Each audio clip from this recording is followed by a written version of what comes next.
one of my fond memories of my childhood is I showed somebody consequences. So the story goes, my younger brother, he was having issues, and he had a student in his classroom. It's like primary school. Student in his classroom who failed a few times. So he was like, in age-wise, he was a bit older than the rest of the class kids. My brother was a very bright, shining student, and he used to bully him once or twice. Third time, he laid hands on my brother, and my brother told him. Next thing I know, that guy once was my class fellow. He failed, and he went down to my brother, and I was 1 year older than my brother.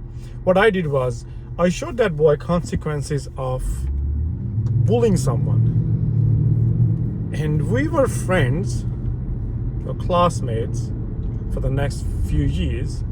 That dude never laid hands on anybody just because I showed him consequences. I told him it hurts, and if it happens to you, it's gonna hurt too.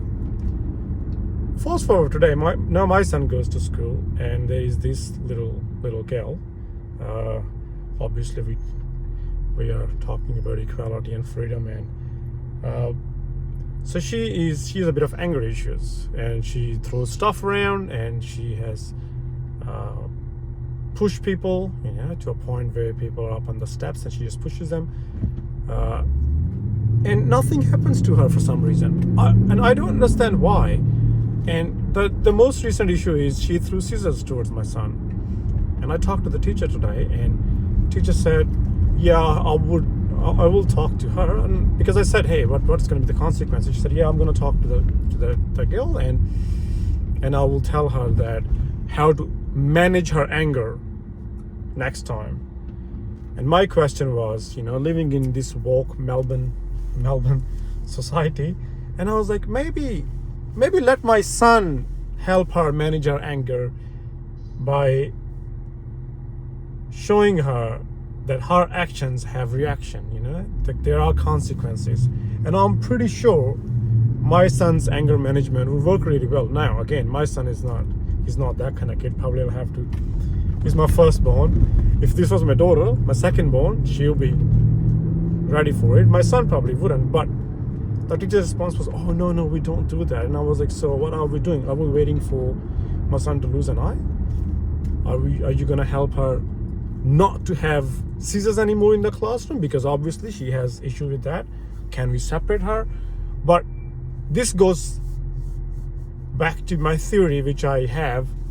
We cater to the most dysfunctional person of the society.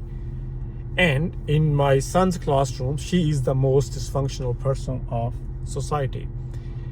And apparently we are supposed to feel bad for her because she comes from a single parent family. She has, family issues and whatnot, which I do feel sorry for her, but at the end of the day, it's not my problem.